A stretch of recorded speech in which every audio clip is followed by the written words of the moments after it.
안녕하십니까. 오늘 20번 강론의 제목은 피를 흘리게 한 자의 피가 아니면 속할 수 없느니라. 피를 흘리게 한 자의 피가 아니면 속할 수 없느니라 라는 제목으로 여러분들과 함께 말씀을 나누겠습니다. 눈치가 빠른 분들은 오늘 강론의 제목만 보고도 오늘의 이 강론이 예사로운 강론이 아니라는 것을 짐작을 할 것입니다. 예수님의 보혈이 아니면 속할 수 없느니라가 아니라 피를 흘리게 한 자의 피가 아니면 속할 수 없느니라 라는 말씀은 제가 충분히 힌트를 드린 만큼 여러분들이 지금 상상도 하지 못하고 있는 충격적인 내용이 나올 것이라는 것을 대충 눈치를 채실 것입니다. 피를 흘리게 한 자의 피가 아니면 속할 수 없느니라는 강론은 예수님의 피 말고 그 어떤 존재의 피가 또 하나 더 흘려져야만 여러분들의 죄가 사해진다라고 하는 충격적인 이야기입니다. 여러분들은 예수님의 보혈만 있으면 다 죄사함이 이루어지는 줄 알지만 천만의 말씀입니다. 성경은 그렇게 말하고 있지 않습니다. 피를 흘리게 한 자의 피가 아니면 속할 수 없느니라 라는 강론은 그림자로서의 구약시대의 피의 제사의 그 의미의 숨은 비밀을 드러내는 충격적인 강론인데, 이 비밀을 밝히 드러내어야만 실상으로서 주님의 그 십자가의 피 흘리심에 숨겨진 의미를 밝히 드러낼 수가 있습니다.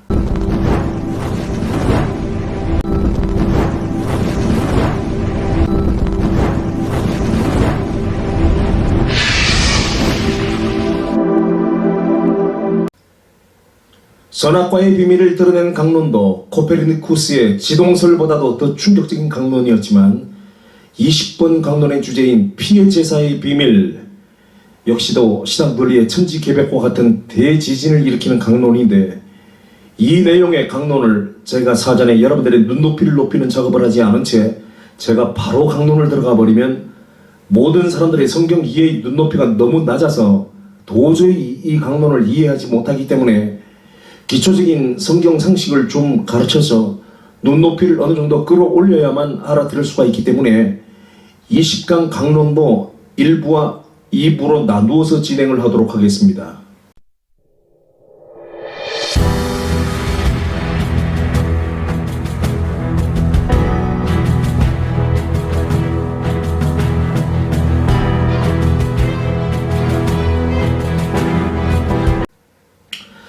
여러분, 지금까지 예수 믿고 신앙생활을 해 오면서 구약시대에 하나님께 제사를 드릴 때 소나 양이나 비둘기 같은 짐승을 죽여서 그것도 짐승의 사체를 칼로 토막을 쳐서 토막 사체를 만든 후에 확 불로 싸질러 버리는 제사 방식이 너무 잔인하다고 생각해 보신 일이 없으십니까?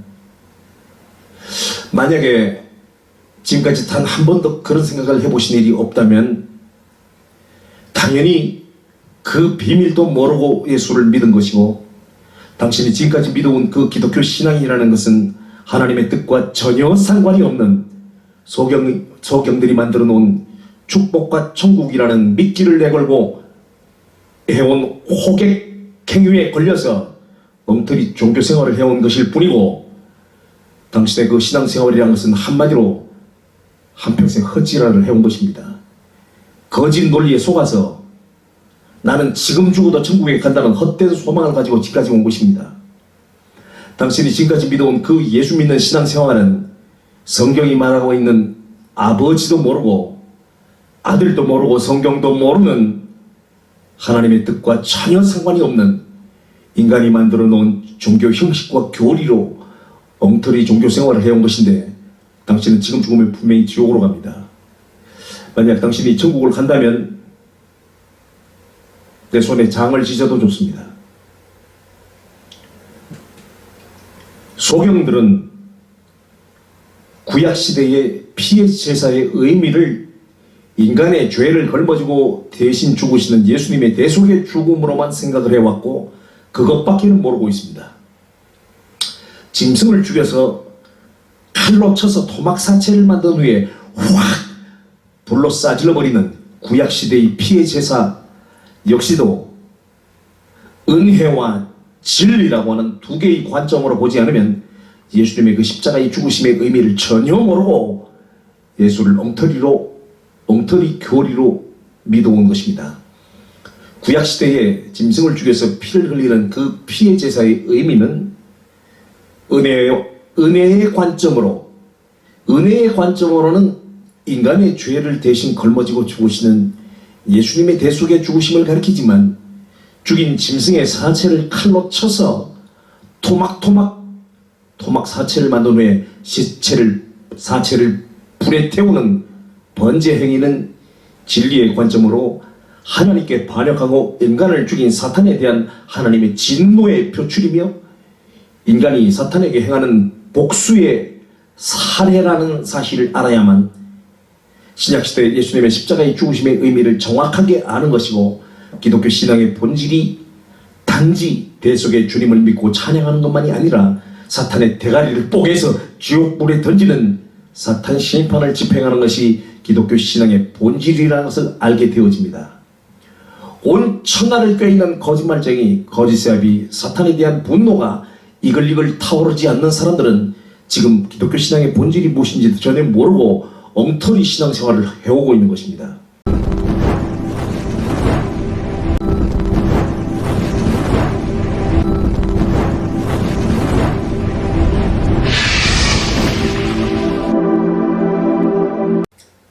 (20번) 강론에서 피를 흘리게 한 자의 피가 아니면 속할 수 없느니라는 강론을 하기 위하여 오늘 제가 20-1번 영상에서 서론으로 말씀드리는 이 강론의 내용은 서론으로 말씀드리기에는 너무 아까운 특급 주제이지만, 이것을 먼저 이해를 시키지 아니하고는 피를 흘리게 한 자의 피가 아니면 속할 수 없는 이라 말씀하신 이 중요한 내용을 도저히 여러분들에게 이해시킬 수가 없기 때문에 상당히 비중이 있는 독립 테마인 이 내용을 서론으로 갖다 붙여드리는 것입니다.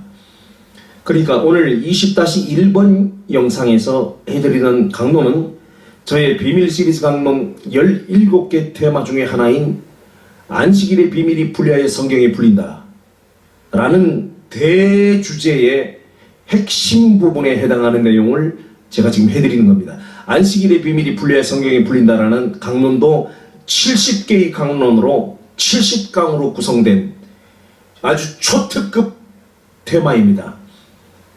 포도나무의 비밀만큼이나 중요한 내용인데, 이 안식일의 비밀이 풀려야 성경이 풀린다, 이 특급 주제의 70강 중에서도 가장 핵심부에 해당하는 키워드에 해당되는 말씀을 제가 지금 20-1번 영상에서 서론으로 말씀을 드린다 그 말입니다. 그러니까 20-1번 영상은 초특급 강론이고 20-2번 영상은 초초특급 강론이라 그 말입니다.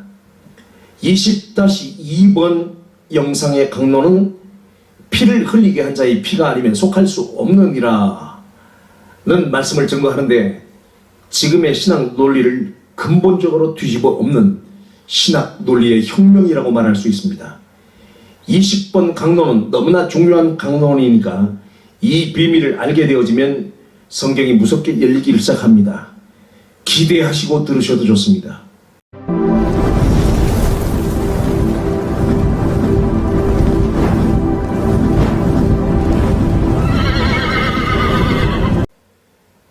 오늘 우리의 성경 이해가 깊은 부분에 도달하기 위해서 우리가 반드시 알아야 될 중요한 내용이 하나가 있습니다.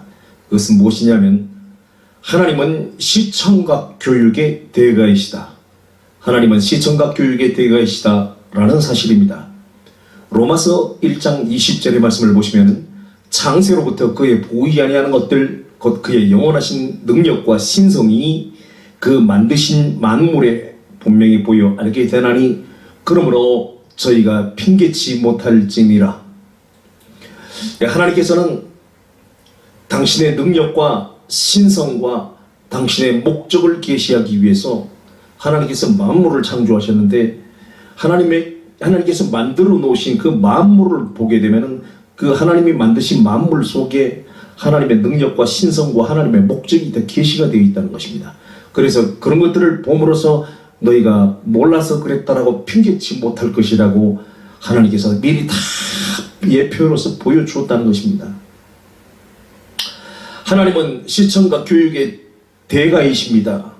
하나님께서는 창세전에 작정하신 당신의 모든 뜻을 만드신 만물 가운데 그 뜻을 담아 예시물로서 모든 창조물들을 만들어 놓으셨다는 것입니다.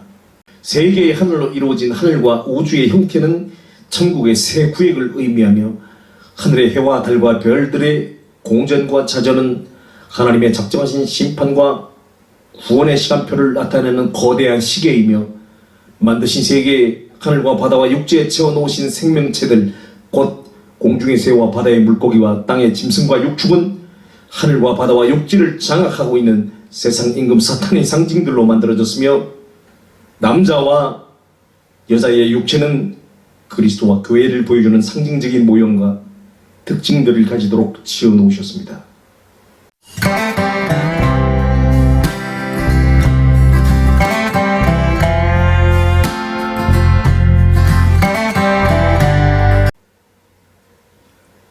봄, 여름, 가을, 겨울 계절의 변화는 죽음과 부활을 보여주는 하나님의 시청각 교육이며, 밤과 낮은 사탄의 활동 시간과 하나님의 시간을 보여주는 예표들인 것입니다.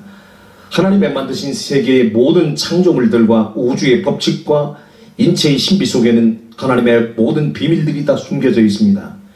밤하늘에 수없이 흩어져 있는 별들도 무질서하게 흩어지는 것 같이 보이지만, 같은 공전주기를 가진 그룹들로 묶여져 있는 별자리들은 그리스도의 탄생에서부터 십자가를 통한 심판과 구원 사역을 모두 예표해 놓은 계시물들인 것입니다. 하나님께서 만드신 세계를 분석해보면 하나도 우연이 없고 모든 것이 하나님의 뜻과 계획을 말해주고 있는 예표들이요 계시물들인 것입니다. 그래서 사도 바울은 창세로부터 그의 보이지 아니하는 것들, 곧 그의 영원하신 능력과 신성이 그 만드신 만물에 분명히 보여 알게 되나니 그러므로 저희가 핑계치 못할 것이라고 말한 것입니다. 그러므로 우리는 하나님의 만드신 피조물들 속에 숨겨져 있는 그 의미와 비밀들을 찾아내어 교훈을 삼아야 하는 것입니다. 지금부터 제가 풀어드리는 성경의 비밀을 푸는 키워드들을 깊이 인식하지 못하시면 절대로 성경의 비밀들을 보실 수가 없습니다. 열쇠가 없으면 잔물통을 열고 들어갈 수가 없듯이 성경의 비밀을 푸는 열쇠가 없으면 문을 열고 안으로 들어갈 수가 없습니다. 여러분, 하나님께서 천지를 창조하시고 하늘과 바다와 육지에 생명체들을 만들어 풀어놓으셨는데, 공중의 새들과 바다의 물고기와 땅의 짐승과 육축들은 모두가 다 사탄의 상징으로서 만들어 놓으신 것입니다. 공중의 새, 바다의 물고기, 땅의 짐승과 육축, 이 세 영역에 살고 있는 이 생명체들은 하늘과 바다와 육지를 장악하고 있는 사탄의 그 특성을 보여주기 위해서 그 사탄의 특성을 본따서 만들어 놓은 하나님의 그 예시물들, 사탄의 상징으로 만들어 놓은 하나님의 예시물들입니다. 그래서 공중의 새와 바다의 물고기와 땅의 짐승과 육축들을 자세히 살펴보면 거기에 모두 사탄의 특징들이 하나씩 들어가 있습니다. 그 공중의 새, 바다의 물고기, 땅의 짐승과 육축들의 그 사탄의 특성, 그 숨겨져 있는 특성들을 찾아내서 풀어 강론하는 것이 안식일의 비밀이 성경에 풀린다라는 강론인데, 거기에 수많은 그 내용들을 제가 끌어내서 비밀로 풀어놓은 강론이 바로 안식일의 비밀이 풀려 성경에 풀린다라는 강론입니다.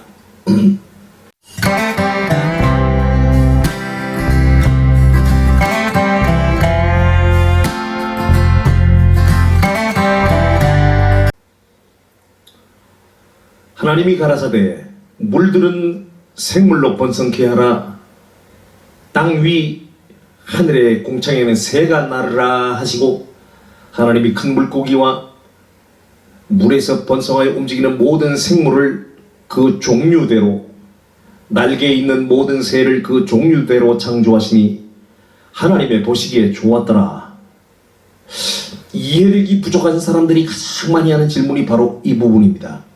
그래, 당신 말대로 공중의 새, 바다의 물고기, 짐승과 육축이 사탄의 상징이라고 한다면 하나님께서 그 사탄의 상징물을 보고 보시기에 좋았다라는 말씀을 하시겠는가 하며 질문을 합니다. 여러분, 핵폭탄은 무시무시하고 공포스럽고 혐오스러운 것이지만 핵폭탄 개발을 주도한 담당 핵물리학자는 자신이 개발한 핵폭탄이 엄청난 위력을 발하는 핵폭탄 폭발 시험에서 성공했을 때 샴페인을 터뜨리며 환호성을 저지르며 그것이 핵폭탄을 개발한 핵물리학자의 보기엔 좋은 것입니다. 보기에 좋은 것입니다. 사탄의 상징들을 보여주기 위하여 만드신 모형들이 사탄의 특징을 잘 보여주고 있는 것을 보시고는 하나님의 보시기에 좋으셨다, 이 말입니다. 이해가 안 되십니까? 핵폭탄을 개발한 핵물리학자의 보기에는 그 핵폭탄이 위력이 강하면 강할수록 보기에 좋은 겁니다. 하나님께서 사탄의 상징들을 보여주기 위해서 공중의 새, 바다의 물고기, 땅의 짐승과 육축들을 사탄의 예시물로 만들었는데, 그 만들어진 피조물들에게서 사탄의 특징들이 잘 나타나 보여지고 있으면 하나님의 보시기에 좋은 것입니다. 이해가 되십니까? 하나님이 그들에게 복을 주어 가라사대 생육하고 번성하여 여러 바닷물에 충만하라, 새들도 땅에 번성하라 하시니라. 여기에서도 똑같은 의문을 합니다. 그것들이 사탄의 상징이라면 왜 그것들을 축복하셨냐며 물어뜯습니다. 그러면 필요한 용도가 있어서 만들어 놓은 것인데 끝까지 살아남아서 시청과 교육을 위한 상징물이 돼야지 10년도 못 가서 멸종하면 되겠어요? 그래서 멸종하지 말고 끝까지 살아남고 번성해서 인간들에게 사탄의 그 특징을 잘 나타내 보여주라고, 멸종하지 말라고 복 주시고 생육하며 번성하게 하신 것입니다. 이해되십니까? 저녁이 되며 아침이 되니 있는 다섯째 날이니라. 하나님이 가라사대 땅은 생물을 그 종류대로 내되 육축과 기는 것과 땅의 짐승을 종류대로 내라 하시고, 하나님이 땅의 짐승을 그 종류대로, 육축을 그 종류대로, 땅에 기는 모든 것을 그 종류대로 만드시니 하나님의 보시기에 좋았더라. 그것들은 전부 다 사탄의 상징들인데 사탄의 특징들을 너무나 잘 가지고 있는 것이 하나님의 보시기에 좋았더라는 것입니다. 왜? 그 피조물들이 사탄의 특징을 너무나 정확하게 잘 보여주고 있기 때문에 사탄의 특징을 보여주는 예시물로서 너무나 훌륭했기 때문에 하나님의 보시기에 좋았다라는 것입니다. 좋아서 좋은 게 아니라 하나님의 목적에 부합하기 때문에 보시기에 좋았던 것입니다.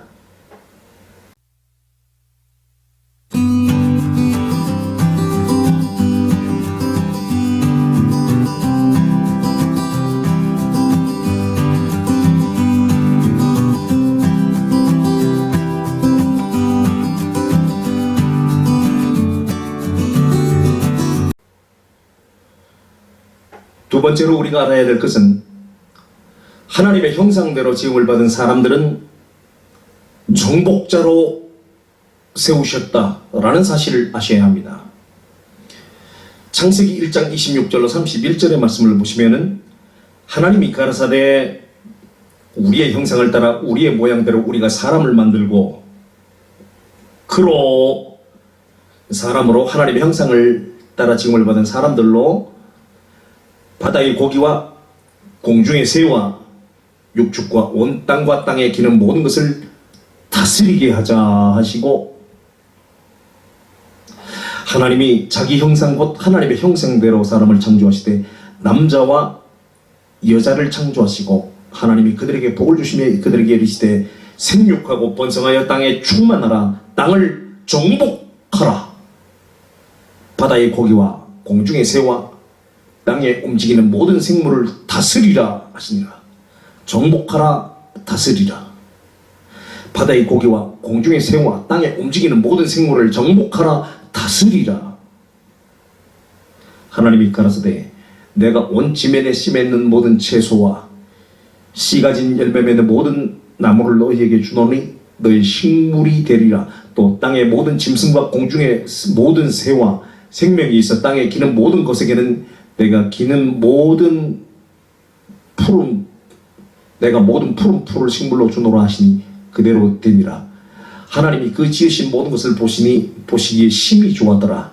저녁이 되며 아침이 되니 이는 6째 날이니라. 여러분 여기서 놓치지 말고 꼭 여러분들이 파악하셔야 될 내용이 뭐냐. 하나님께서 사람을 남자와 여자로 지으셨는데 하나님의 형상대로 지으셨대요. 그리고 하나님의 형상대로 지음을 받은 인간에게 하나님께서 명령하시기를 바다의 고기와 공중의 새와 땅의 육축과 기는 모든 것을 정복하고 다스리라. 정복하고 다스리라고 말씀했어요. 여러분, 바다의 고기와 공중의 새와 육축과 땅에 기는 모든 것을 잡아먹어라. 너희들이 식물로 삼으라. 그렇게 표현하면 될 텐데 정복하라, 다스리라 라는 표현을 하셨어요. 너무 과한 표현이 아닙니까? 정복하라, 다스리라. 이거는 공중의 새, 바다의 물고기, 땅의 짐승을 정복하고 다스리라는 뜻이 아니에요. 공중의 새, 바다의 물고기, 땅의 짐승과 육축들은 다 사탄의 상징들이에요. 그러니까 정복하라, 다스리라는 말은 사탄을 정복하라, 사탄을 다스리는 자가 되라는 뜻이에요. 그러니까 눈에 콩깍지가 끼어있는 사람들은 하나님께서 아담을 지으시고 아담에게 공중의 새, 바다의 물고기, 땅의 짐승과 육축을 정복하고 다스리라 그렇게 말씀했다는 걸로 밖에 이해를 못합니다. 공중의 새, 바다의 물고기, 땅의 짐승과 육축을 정복하고 다스리라는 소리가 아니에요. 그건 다 사탄의 상징들일 뿐이에요. 구약시대는 모두가 다 상징으로 얘기하고 있는 성경의 기록입니다.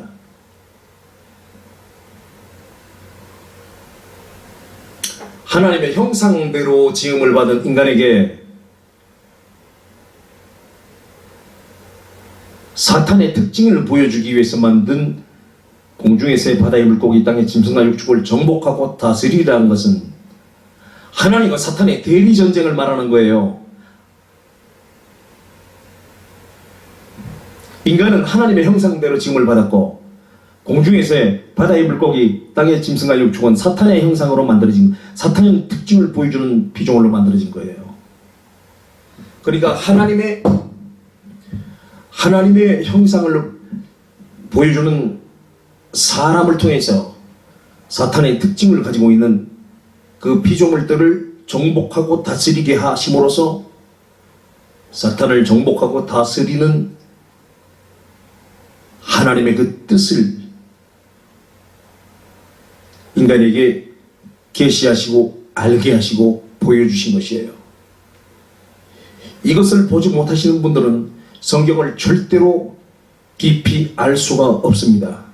이 비밀을 여는 키워드를 모르면 성경은 절대로 모르게 되어 있고, 당신은 성경을 아무리 연구하고 연구해도 절대로 성경의 비밀이 열리지 않습니다.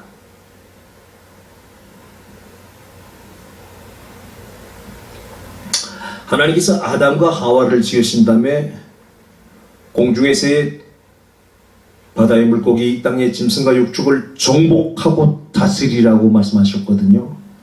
이것들은 다 사탄의 상징들이죠. 근데 그렇게 하고 나서 제6일에 하나님은 안식일에 들어가셨어요. 안식일에 들어가셨어요. 사탄을 멸하는 상징적인 일을 명하신 후에 하나님의 안식에 들어가셨다, 그 말이에요. 구약은 다 그림자입니다. 그림자.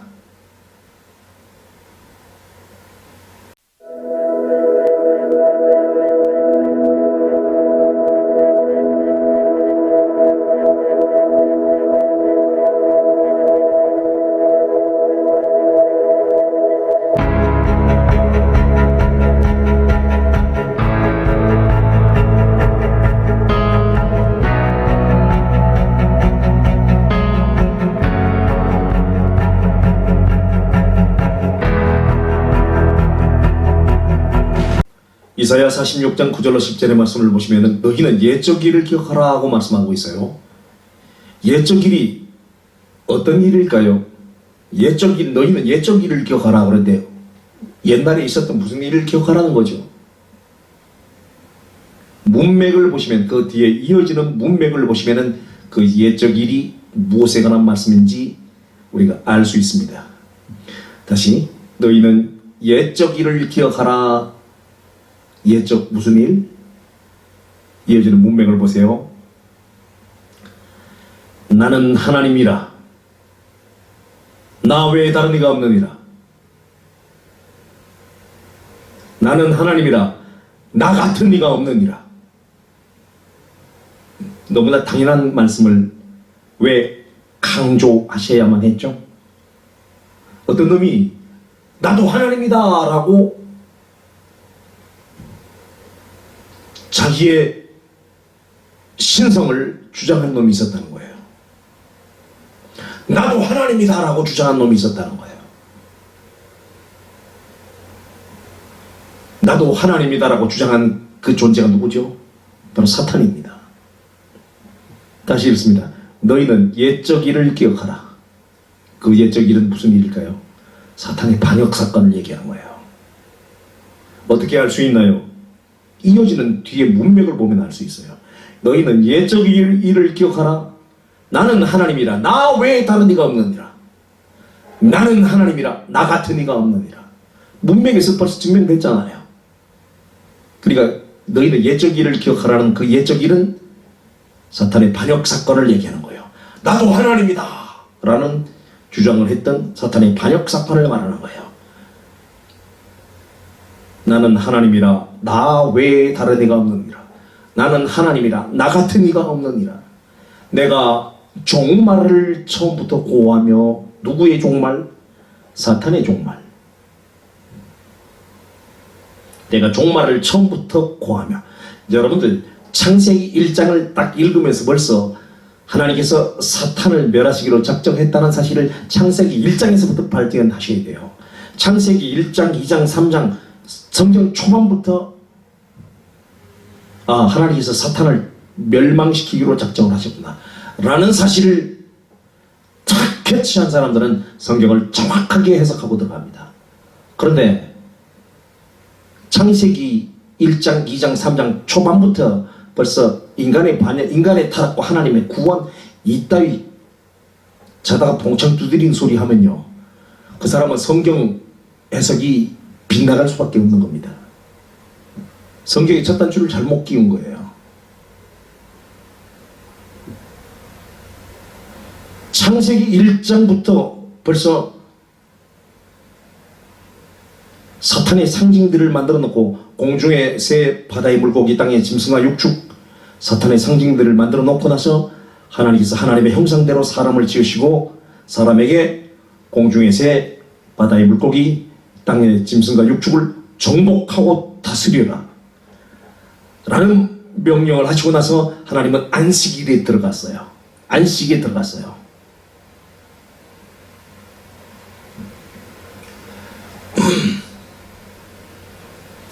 구약 4000년, 신약 2000년, 6일이 지나면 하나님께서 엿새 동안 천지를 창조하시고 제7일에 안식하셨던 것처럼 구약 4000년, 신약 2000년, 6000년이 지나면 천년 왕국이 오는데 그 천년 왕국 때에는 사탄은 무정행에 들어가 있습니다.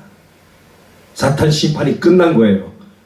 그래서 하나님의 안식이 온 거예요. 사탄을 멸하는 하나님의 일이 끝난 거예요.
내가 종말을 처음부터 고하며 아직 이루지 아니한 일을 예적부터 보이고 이르기를 나의 모략이 설 것이니 내가 나의 모든 기뻐하는 것을 이루리라 하였노라. 내가 종말을 처음부터 고하며, 누구의 종말? 사탄의 종말. 창세기 2장에 벌써 하나님은 아담과 하와에게 말씀하시잖아요. 뱀과 여자는 원수가 되고 뱀의 후손과 여자의 후손은 원수가 되리 하리니 여자의 후손은 뱀의 머리를 상하게 하고 뱀의 후손은 여자의 발꿈치를 상하게 하리라. 여자의 후손은 뱀의 머리를 상하게 한다. 내가 종말을 처음부터 고했다 그랬잖아요. 누구의 종말? 사탄의 종말. 내가 사탄의 종말을 처음부터 고하며 아직 이루지 아니한 일을 예적부터 보이고 이르기를, 아직 이루지 아니한 일, 신약시대에 이루어질 일을 예적에 창세 때 보여줬죠. 아담과 하와에게 뱀의 머리를 밟아 깨뜨리라는 말씀을 하심으로써 아직 이루지 아니한 일을 예표로 말씀하신 거 아니에요. 나의 모략이 있을 것이니, 이 모략이 뭐죠? 사탄을 심판하고자 하는 하나님의 속임수를 말하는 거예요. 나의 모략이 있을 것이니, 사탄은 계속 하나님의 그 지혜의 모략에 당하죠. 하나님은 동산 중앙에 생명과를 심어서 사탄이 선악과를 만들고 나오도록 도전을 유도하셨고, 아담과 하와에게 선악과를 먹이도록 유도하셨고 예수님을 십자가에 못 박도록 유도했어요. 여러분, 동산 중앙에 있는 생명과를 본따서 사탄이 선악과를 만들면 자기는 멸망당합니다. 아담과 하와에게 선악과를 먹이면 자기는 멸망당합니다. 예수님을 십자가에 못 박으면 자기는 멸망당합니다. 그런데 사탄은 계속 자기가 멸망당할 짓을 해요. 왜 그렇죠? 하나님의 모략에 당한 겁니다. 내가 나의 모든 기뻐하는 것을 이루리라. 전체를 다시 읽어드릴게요. 너희는 옛적 일을 기억하라. 나는 하나님이라. 나 외에 다른 이가 없느니라. 나는 하나님이라. 나 같은 이가 없느니라. 내가 종말을 처음부터 구하며 아직 이루지 아니한 일을 옛적부터 보이게 이르기를 나의 모략이 설 것이니 내가 나의 모든 기뻐하는 것을 이루리라 하였노라. 이제 이해되시죠?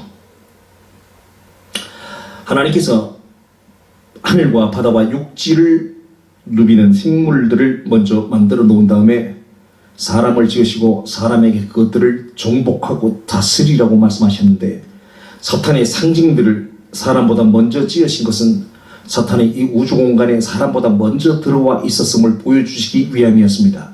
또한 사탄의 상징물들을 공중의 새와 바다의 물고기와 땅의 짐승들로 지으신 것은 바로 사탄의 활동 영역이 하늘과 바다와 육지를 가리지 않으며 하늘과 바다와 육지 모두가 사탄의 영역이라고 하는 것을 사람들에게 암시해 주시기 위함이었고, 사탄의 상징물들을 사람에게 정복하고 다스리라고 말씀하심으로써 하나님은 실제로 하나님께 반역한 천사인 사탄을 사람에 의해 정복당하고 다스림을 받게 하겠다는 하나님의 뜻과 계획을 하나님은 바로 이 사건을 통해서 그렇게 인간에게 계시하셨던 것입니다.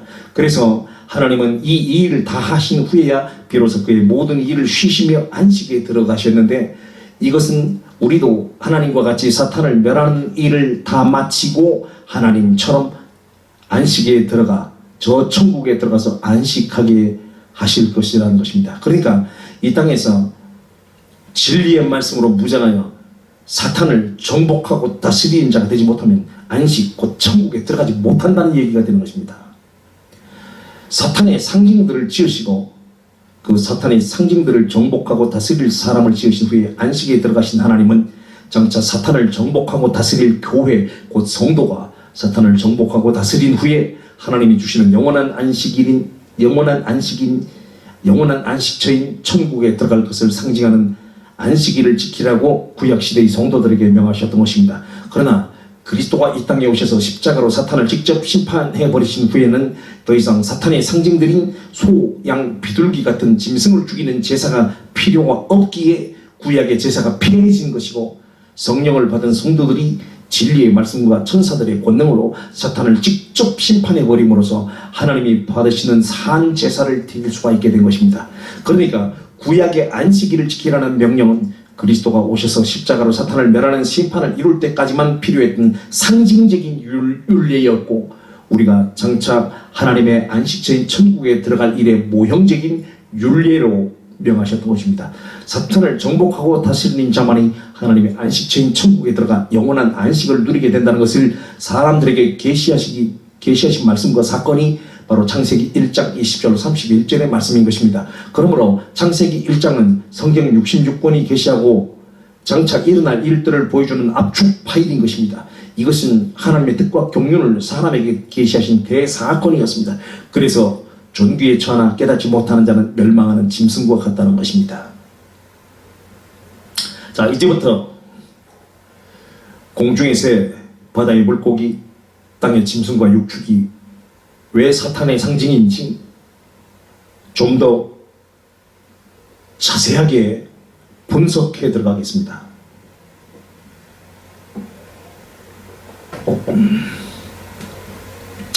모든 짐승과 육축은 저주를 받은 존재다.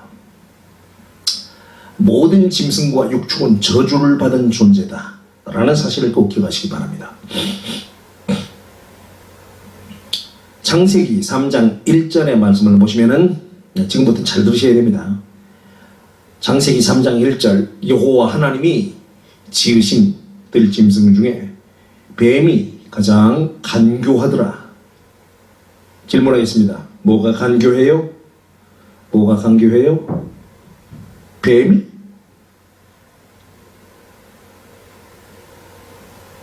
다시 읽어드릴게요.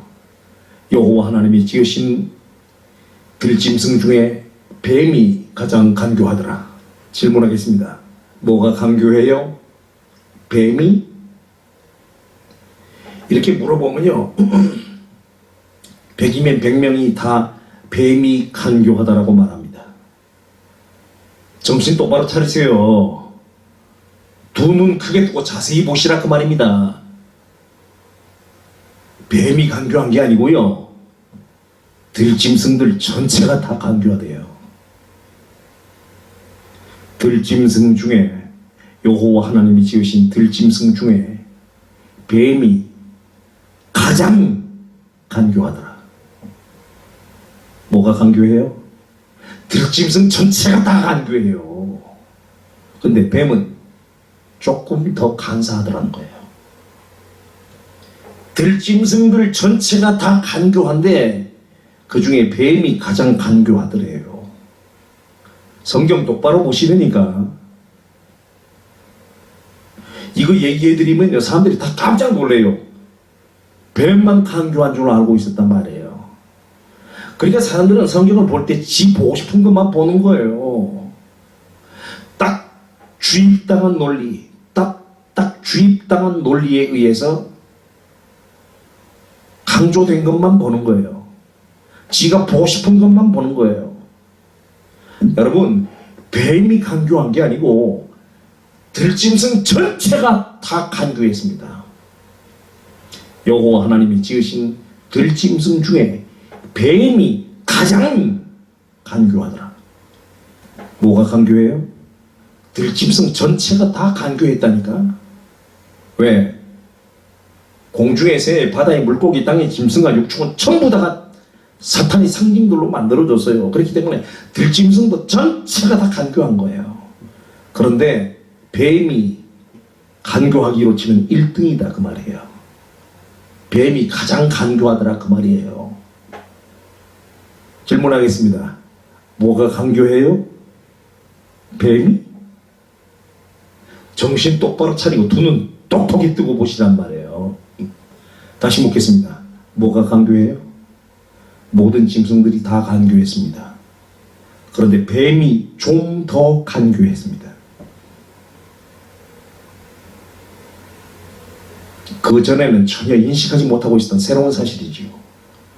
이런 걸 다 놓치고 무슨 성경을 보냐 이 말입니다. 거의 모든 사람들은 뱀만 간교한 줄 알고 있단 말입니다. 자, 그렇다면 하나님께서 왜 모든 짐승들을 다 간교한 피조물로 만들어 놓으셨을까요? 그것들은 전부가 다 사탄의 상징들로 사탄의 특징을 보여주기 위해서 만들어 놓은 사탄의 캐릭터들이기 때문입니다. 자, 조금 더 추적해 들어가 보겠습니다. 창세기 3장 14절. 여호와 하나님이 뱀에게 이르시되 네가 이렇게 하였으니 네가 모든 육축과 들의 모든 짐승보다 더욱 저주를 받아. 묻겠습니다. 뭐가 저주를 받았죠? 누가 저주를 받았죠? 뱀이? 잘 보세요. 여호와 하나님이 뱀에게 이르시되 네가 이렇게 하였으니 네가 모든 육축과 들의 모든 짐승보다 더욱 저주를 받아.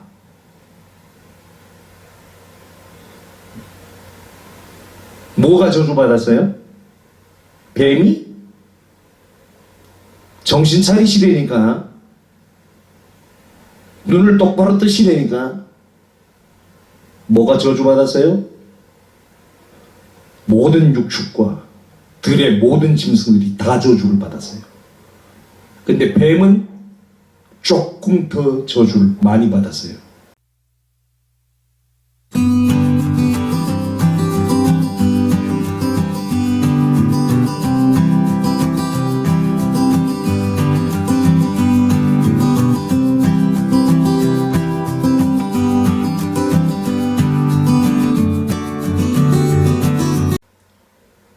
다시 읽어드릴게요. 여호와 하나님이 뱀에게 이르시되 네가 이렇게 하였으니 네가 모든 육축과 들의 모든 짐승보다 더욱 저주를 받아 배로 다니고 종신토록 흙을 멀지니라. 또 질문하겠습니다. 뭐가 저주를 받았어요? 뱀이? 정신 똑바로 차리세요. 뱀이 저주를 받은 게 아니고 모든 육축과 들의 모든 짐승들이 다 저주를 받았어요. 근데 뱀이 조금 더 많이 저주를 받았어요. 이런 거 몰랐죠? 하나님이 지으신 모든 짐승과 육축들이 공중의 새와 바다의 물고기가 다 저주받은 존재라는 걸 모르셨죠? 그러니까 성경이 안 열리는 거예요. 공중의 새, 바다의 물고기, 땅의 짐승과 육축은 전부 다 사탄의 특징을 보여주는 하나님의 그 예시물들, 사탄을 보여주기 위해서, 인간에게 사탄의 특징을 보여주기 위해서 만들어 놓은 예표들이 사탄의 예표들이에요. 그래서 하나님의 시청각 교육에 들어가라고 제가 서두에 말씀드렸던 거예요. 여러분들이 공중의 새, 바다의 물고기, 땅의 짐승과 육축이 전부 다 사탄의 상징들이라는 사실이 깨달아지면 짐승을 죽여서 짐승의 사체를 토막 칼로 내리쳐서 토막 사체를 만들어 불로 확 싸질러 버리는 구약 번제의 비밀이 풀리는 거예요. 구약 번제의 의미가 비로소 이해가 되는 거예요. 여러분들은 성막 그 번제단 위에서 토막 사체가 된 짐승의 사체를 확 불로 싸질러 버리는 번제가 예수님이 대속의 죽음으로 이해됐죠. 그래서 당신들은 소경들이라는 거예요. 피를 흘리게 한 자의 피가 아니면 속할 수 없느니라. 사탄을 잡아서 죽여서 사탄의 피를 흘리지 않으면 용서, 속죄가 없어요. 사탄을 멸하는 자가 안 되면, 사탄을 멸하지 못하면 죄사함 못 받는다 그 말이에요. 피 흘림, 은혜의 관점으로는 예수님의 대속의 피 흘리지만 진리의 관점으로는 우리를 죄짓게 만든, 우리를 멸망에 빠뜨린 사탄을 죽여서 피를 흘리는, 사탄의 피를 흘려야 우리 죄가 사해지는 거예요. 은혜와 진리의 관점에서 구약 제사의 피의 제사를 보는 눈이 열려야 돼요.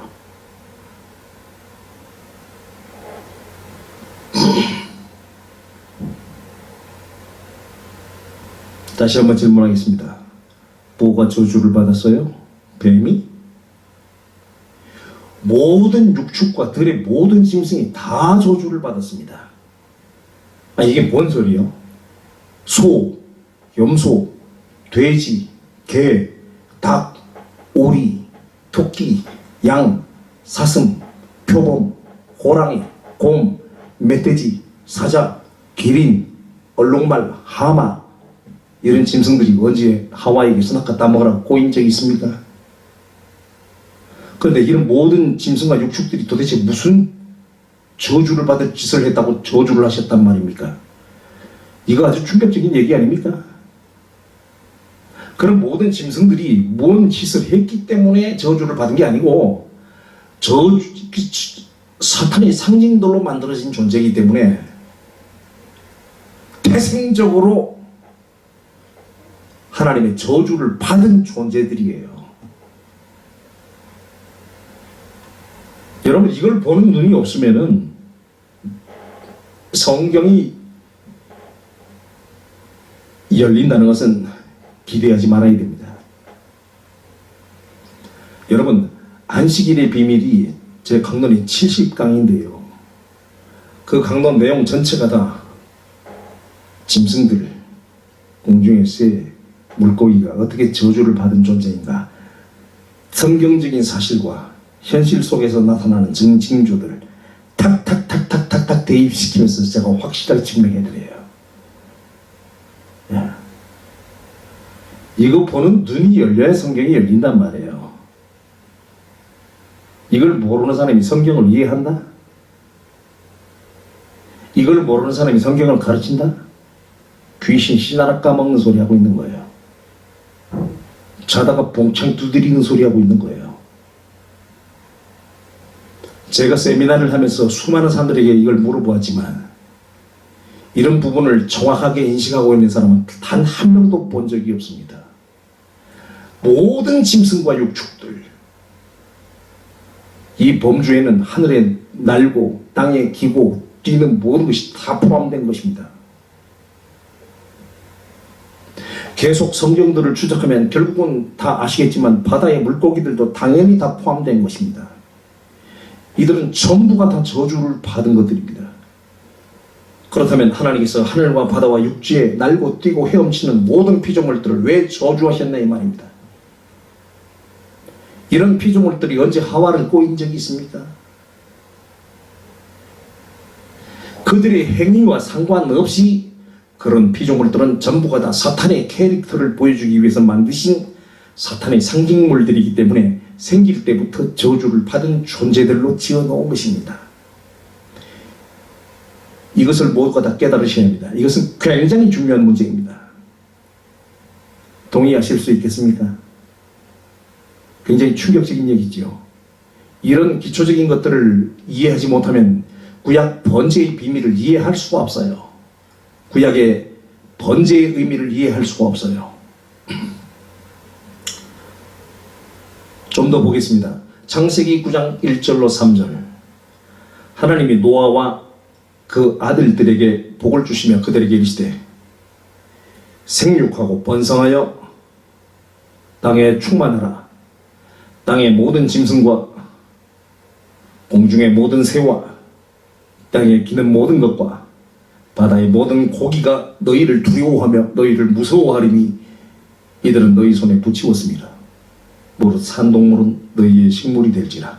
자, 여기 보시면은 하나님께서 아담과 하와를 만드시고 하나님의 형상을 닮은 인간에게 공중의 새, 바다의 물고기, 땅의 짐승과 육축을 정복하고 다스리라고 말씀하셨죠. 근데 똑같은 말씀은 노아에게도 하셔요. 하나님이 노아와 그 아들들에게 복을 주시며 그들에게 이르시되 생육하고 번성하여 땅에 충만하라.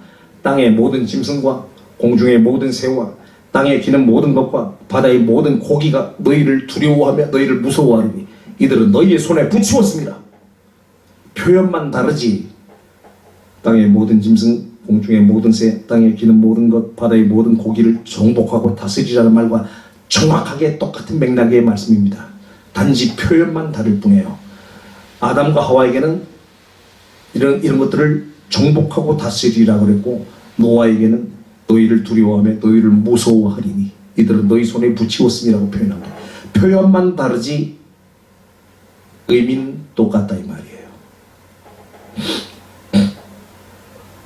땅의 짐승, 공중의 새, 바다의 물고기 이런 것들이 왜 노아의 가족을 무서워할까요? 그거야 노아 홍수 이후에 하나님께서 인간에게 육식을 허락하셨으니 바베큐 해먹고 회 떠먹고 백숙 해먹을까봐 두려워하지 뭘 그걸 질문이라고 하냐. 이렇게 생각하는 사람은 IQ가 2자릿수입니다. 여러분 성경을 수박 겉핥기식으로 보지 말란 말입니다. 여기에서 땅의 모든 짐승과 공중의 모든 새와 바다의 모든 고기가 사람을 두려워하는 것이 단지 사람들의 식용이 되었기 때문에 두려워한다고 생각하십니까? 그렇게밖에 생각하지 못한 사람은 성경을 깊이 보기 어렵습니다. 성경은 맥을 접는 것이 중요합니다. 식용을 떠나서 이들은 사람을 두려워할 수밖에 없도록 저주를 받은 존재들인 것입니다. 이들은 사람에게 정복을 당하고 다스림을 당할 수밖에 없도록 운명적으로 지어진 존재이기 때문에 사람을 벌써 두려워할 수밖에 없도록 만들어졌어요. 이들은 사람이 자기들을 심판할 권세를 받은 존재라는 것을 이미 알고 있는 것입니다. 왜냐하면 하나님께서 그런 피조물들을 지으시면서부터 그렇게 운명을 지어 놓으셨기 때문인 것입니다. 공중의 새와 땅의 육축과 짐승들 그리고 바다의 모든 고기들은 사탄의 특징과 활동을 보여주기 위하여 사탄의 캐릭터로 만들어 놓으신 것들이기 때문에 처음부터 간교하게 만들었고 저주를 받은 존재로 만들어 놓으신 것들입니다. 그러므로 우리의 눈에 보이는 모든 것들이 다 사탄의 모형과 상징들이니 한순간도 사탄이란 존재를 잊어서는 안 되는 것입니다. 사탄이라는 존재를 한순간도 잊지 말라는 것입니다. 하나님은 시청각 교육의 대가이십니다. 계속 추적해드리겠습니다. 출애굽기 20장 4절로 6절. 출애굽기 20장 4절로 6절.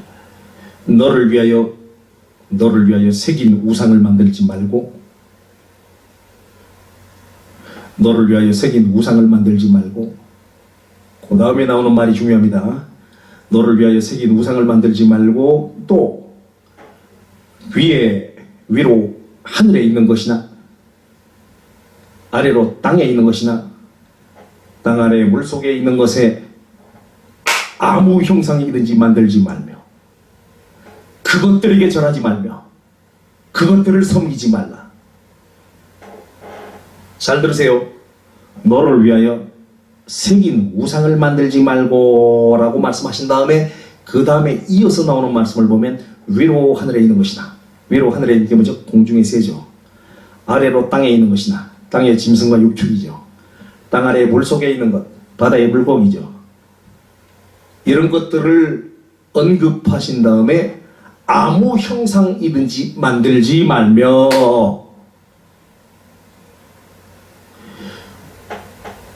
왜 우상을 만들지 말라는 말씀을 하시고 나서 공중의 새, 땅의 짐승과 육축, 바다의 물고기를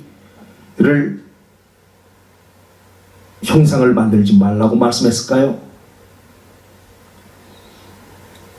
공중의 새, 땅의 짐승과 육축, 바다의 물고기들은 사탄의 상징으로 만들어진 존재이기 때문에 우상화, 형상화가 될 가능성이 있다는 것을 벌써 하나님께서 경고하신 것입니다.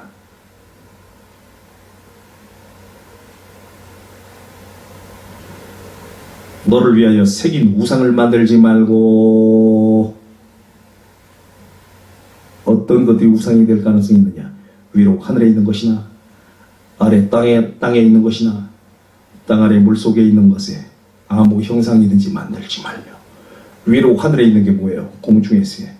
아래로 땅에 있는 것이 뭐죠? 땅의 짐승과 육축. 땅 아래 물속에 있는 것 뭐죠? 바다의 물고기. 이런 것들을 아무 형상이든지 만들지 말며 그것들에게 절하지 말며 그것들을 섬기지 말라. 여러분 전 세계 우상 종교를 한번 살펴보세요. 전 세계 우상 종교를 분석해 보면은 공중의 새들을 신적 존재로 만들어 놓고 짐승과 육축을 신적 존재로 만들어 놓고 바다의 물고기를 신적 존재로 만들어 놓고 섬기는 종족들이 굉장히 많아요. 성경에도 수없이 나와요. 왜 공중의 새, 땅의 짐승과 육축, 바다의 물고기가 우상의 형상이 되어질까요? 공중의 새, 바다의 물고기, 땅의 짐승과 육축은 사탄의 상징들로 사탄의 특징을 보여주는 존재로 저주받은 존재로 간교한 존재로 만들어졌기 때문에 그것들이 우상화, 형상화가 될 가능성이 매우 큰 것입니다. 실제로 그렇게 됐고요. 그거를 제가 분석해서 70강을 끌어낸 것이 안식일의 비밀이 풀려야 성경이 풀린 거예요.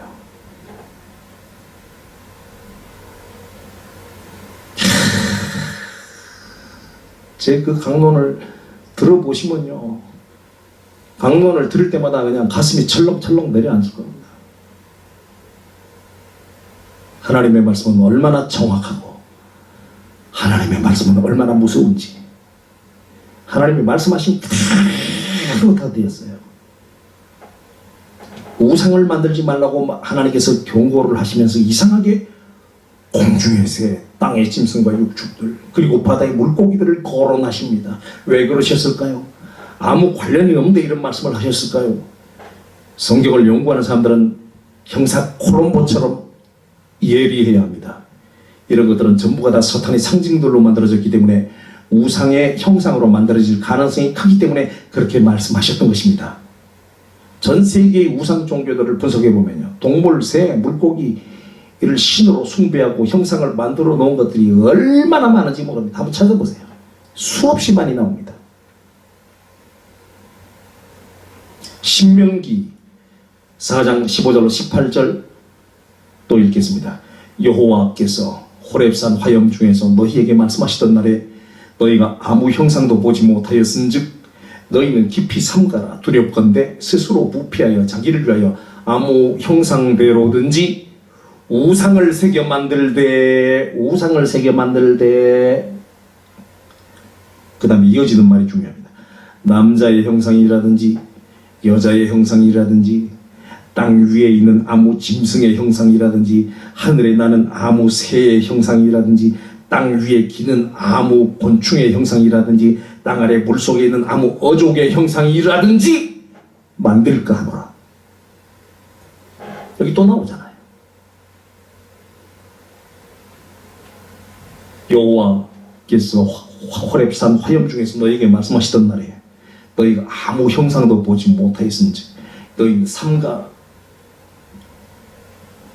두렵건대 스스로 부패하여 자기를 위해 아무 형상대로든지 우상을 새겨 만들되 남자의 형상이라든지 여자의 형상이라든지 땅 위에 있는 아무 짐승의 형상이라든지 하늘에 있는 아무 새의 형상이라든지 땅 위에 기는 아무 곤충의 형상이라든지 땅 아래 물속에 있는 아무 어족의 형상이라든지 만들까 하노라. 여러분, 우상 만들지 말라고 하시면서 또 하나님은 공중에서의 바다의 물고기, 땅의 짐승과 육축을 거론하십니다. 자, 이 정도 설명해드리면 돌대가리가 아닌 이상 이것들이 사탄의 특징을 보여주기 위해서 만드신 사탄의 상징들이라는 거 이제 아시겠죠? 실전편에 들어가서 수많은 성경의 사건들을 크로즈업 시켜서 성경을 깊이 파헤쳐보면 공중에서의 바다의 물고기, 땅의 짐승과 육축이 수없이 사탄의 상징들로 나타나고 있어요. 제가 이 정도 힌트를 드린 것은 어마어마한 물꼬를 터뜨린 거예요. 어마어마한 물꼬를 터뜨린 거예요. 이 비밀을 여는 키워드를 딱 풀어주면 촥 돌리면 문이 열리는 거예요. 그럼 들어가면 비밀의 방이 다 공개되는 거죠. 그래서 제가 지금 20-1번 강론에서 오늘 해드리는 이 강론이 초특급 메시지라는 거예요. 공중에서의 바다의 물고기, 땅의 짐승과 육축이 사탄의 상징들이었다는 것 딱 비밀을 열어드리면 확 그 뒤에 있는 어마어마한 내용들이 다 나온다는 거예요. 하나님께서는 사람들에게 우상의 형상을 만들지 말라는 경고의 말씀을 주시면서 우상의 형상으로 만들어질 가능성이 높은 것들을 열거하셨는데 그 우상이 될 가능성이 높은 것들 중에 공중의 새와 땅의 짐승과 바다의 물고기를 거론하심으로써 이런 하늘과 바다와 땅의 짐승과 육축과 새들이 우상의 형상으로 만들어질 가능성이 있다고 경고하신 것입니다. 왜? 하나님은 공중의 새와 바다의 물고기와 땅의 짐승과 육축들이 우상의 형상이 될 가능성이 크다고 말씀하셨을까요? 그 명백한 이유는 바로 그런 것들이 사탄의 상징들로 만들어진 피조물들이기 때문에 우상의 형상이 될 가능성이 크다고 경고하셨던 것입니다. 역시 하나님의 판단은 정확하셨습니다.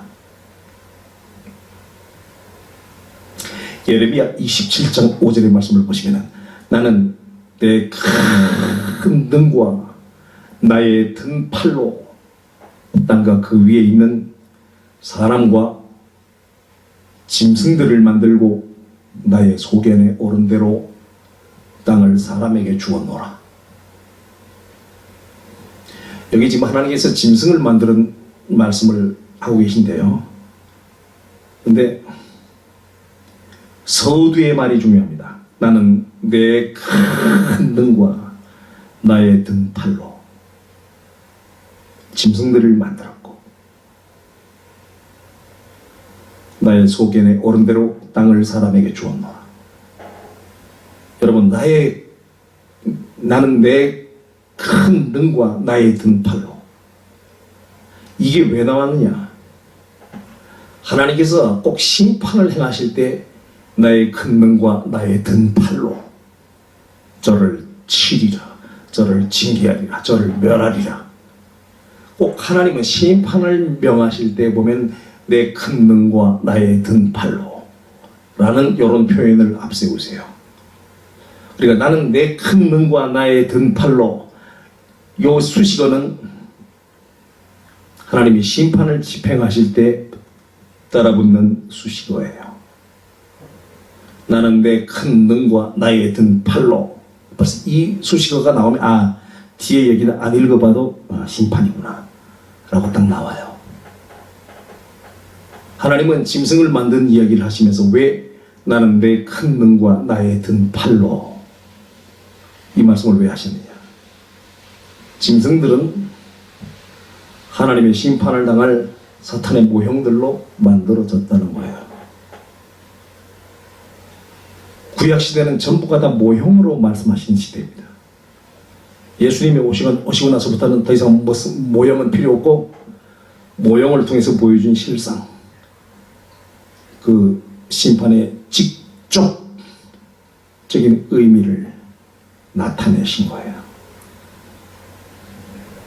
이번에 신약성경에도 한번 볼까요? 사도행전 11장 5절로 7절의 말씀을 보시면 베드로가 환상 중에 짐승을 봅니다.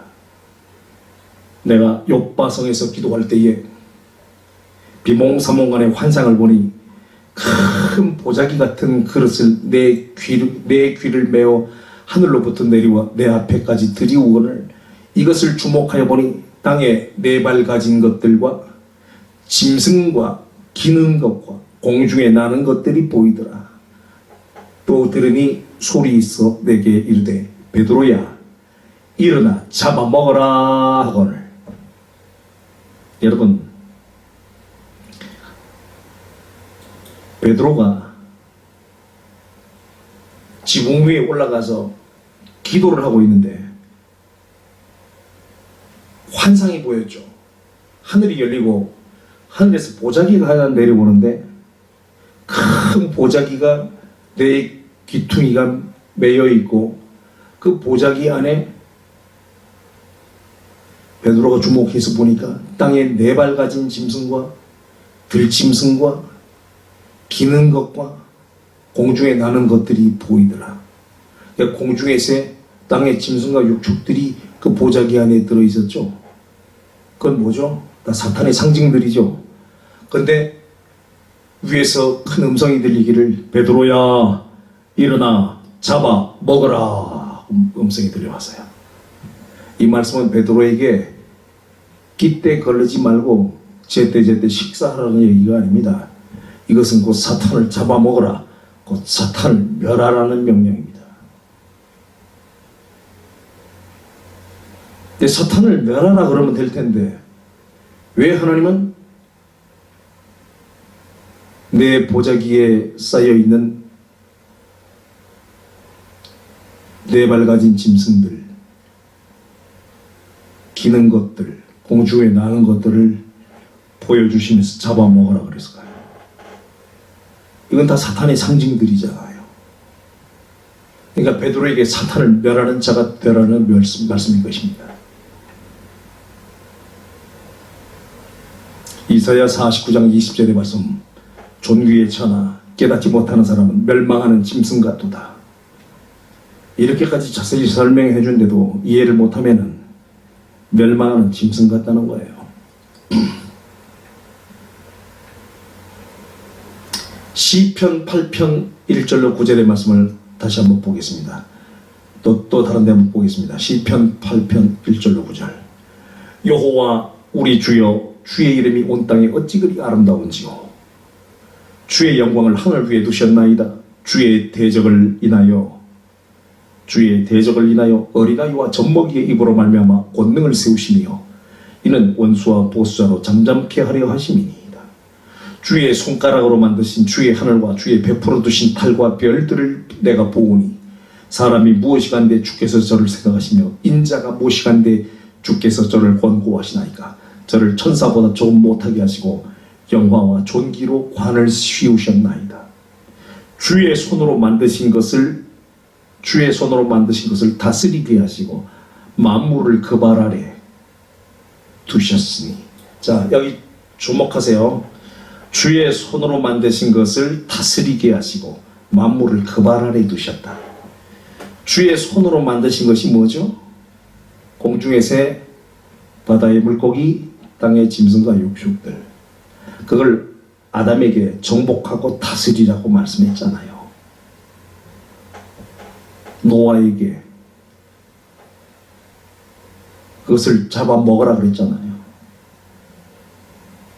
베드로의 환상 가운데 하늘의 음성이 들리기를 베드로야 일어나 잡아먹으라 그랬잖아요. 주의 손으로 만드신 것을 다스리게 하시고 만물을 그 발 아래 두셨으니 곧 그 뒤에 이어지는 구절, 곧 모든 우양과 들짐승이며 공중의 새와 바다의 어족과 해로에 다니는 것이니이다. 여기 또 나오잖아요. 보세요. 여호와여, 여호와 우리 주여, 주의 이름이 온 땅에 그리 아름다운지요. 시편 8편 1절로 9절 다시 한번 읽어드릴게요. 여호와 우리 주여, 주의 이름이 온 땅에 어찌 그리 아름다운지요. 하나님의 아름다우신 그 이름이 사탄의 반역으로 말미암아 하나님의 그 이름의 명예가 더럽혀졌죠. 하나님의 영광이 가리워졌죠. 그래서 하나님은 그 반역한 사탄을 멸하기를 원하시기에 멸하심으로써 주의 이름이 온 땅에 아름답게 드러나게 하겠다는 거예요. 여호와 우리 주여, 주의 이름이 온 땅에 어찌 그리 아름다운지요. 주의 영광을 하늘 위에 두셨나이다. 주의 대적을 인하여 어린아이와 젖먹이의 입으로 말미암아 권능을 세우시며. 우리는 천사들에 비하면 어린아이와 같이 나약한 존재예요. 그런데 어린아이와 젖먹이의 입으로 말미암아 권능을 세우시며, 우리는 어린아이와 같고 젖먹이와 같이 나약한 존재지만 우리의 입으로 진리의 말씀을 선포할 수 있잖아요. 진리의 말씀을 선포할 수 있잖아요. 그리고 천사들을 명령할 수 있잖아요. 천사들에게 명령할 수 있잖아요. 어린아이와 젖먹이의 입으로 말미암아 권능을 세우시며. 우리는 어린아이와 젖먹이와 같이 나약한 존재지만 우리의 입으로 진리의 말씀을 선포하고 권능의 천사들을 명령할 수 있는 권세, 아들의 권세를 주셨잖아요. 그래서 어린아이와 젖먹이의 입으로 말미암아 권능을 세우시고 원수와 보수자로 잠잠케 하려 하심입니다. 주의 대적을 인하여 어린아이와 젖먹이의 입으로 말미암아 권능을 세우시며 이는 원수와 보수자로 잠잠케 하려 하심입니다. 주의 손가락으로 만드신 주의 하늘과 주의 베풀어 두신 달과 별들을 내가 보오니 사람이 무엇이간데 주께서 저를 생각하시며 인자가 무엇이간데 주께서 저를 권고하시나이까.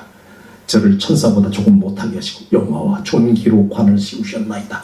이제부터 나오는 말이 중요합니다. 주의 손으로 만드신 것을, 주의 손으로 만든 게 뭐예요? 뒤에 나옵니다. 주의 손으로 만드신 것을 다스리게 하시고 만물을 그 발 아래에 두셨으니 곧 모든 우양과 들짐승이며 공중의 새와 바다의 어족과 해로에 다니는 것이니이다. 공중의 새, 바다의 물고기, 땅의 짐승과 육축, 여기 또 나오잖아요. 보세요. 이런 것들을 다스리게 한다는 거예요. 그리고 그 발 아래에 두셨다는 거예요. 정복하고 다스리게 한다는 거예요. 그렇게 함으로써 여호와 우리 주여, 주의 이름이 온 땅에 어찌 그리 아름다운지요. 공중의 새와 바다의 물고기와 땅의 짐승과 육축을 정복하고 다스려 버림으로써 하나님의 이름이 온 땅에 어찌 그리 아름다운지 하나님의 이름이 아름답게 높여지게 하신다는 거예요. 우리가 공중의 새, 바다의 물고기, 땅의 짐승과 육축은 사탄의 상징들 맞죠? 하나님께서 이스라엘 백성들의 죄를 사해 주기 위해서 번제단, 성막 앞에 있는 그 번제단에서 짐승을 죽여서 짐승의 모가지를 칼로 푹 쑤셔서 피를 흘리고 짐승의 사체를 칼로 토막을 쳐서 번제단 위에서 확 불로 확 싸질러 버릴 때 하나님이 영광을 받으신대요. 이게 구약의 번제예요. 여기서 죽는 짐승의 사체가 예수님이라고? 귀신 신하라 까먹는 소리 하지 마라. 피를 흘리게 한 자의 피가 아니면 사할 수 없느니라. 나의 왕됨을 원치 않는 저 원수들을 이리로 끌어다가 내 앞에서 죽이라. 여러분, 성막에는 성막의 휘장을 열고 들어오면 그 안에 지성소가 있어요. 거기는 하나님이 임재해 계신 곳입니다. 그 성막 바로 앞에 번제단이 있어요. 그 번제단은 바로 하나님의 앞입니다. 거기서 사탄의 상징인 짐승을 죽여서 피를 흘려서 칼로 토막을 쳐서 불사질러 버리는 거예요. 이게 뭐죠? 나의 왕됨을 원치 않는 저 원수들을 이리로 끌어다가 내 앞에서 죽이라. 이게 성막에서 벌어진 번제의 의미예요. 이걸 예수님의 대속의 죽음이라고? 자다가 봉창 두드리는 소리 하지 마세요.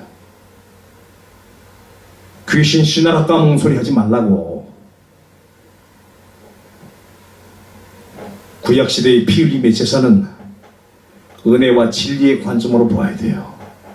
은혜의 관점으로는 예수님의 대속의 피 흘리심이지만 진리의 관점으로 보면 사탄의 모가지를 확 짜서 피를 흘리고 사체를 토막으로 쳐서 확 불살질러 버리는 구약의 번제는 지옥불의 상징이에요. 그리고 구약의 번제는 사탄을 지옥 불구덩이에 던지는 퍼포먼스예요.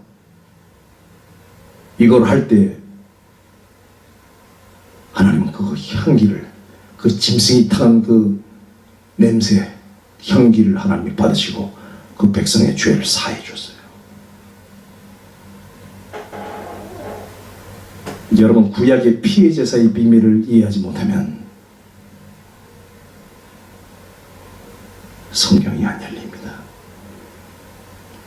구약의 그 피의 제사의 의미를 모르고 예수 믿는 그 신앙생활의 의미를 안다는 것은 언어 도담입니다.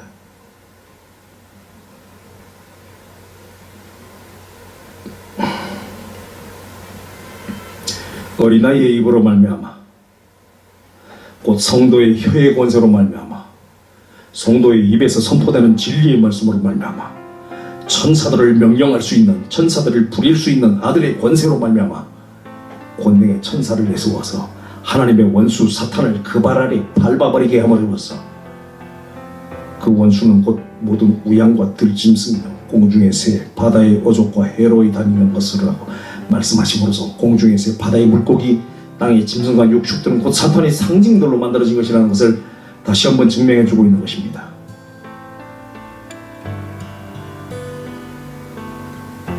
이해되십니까?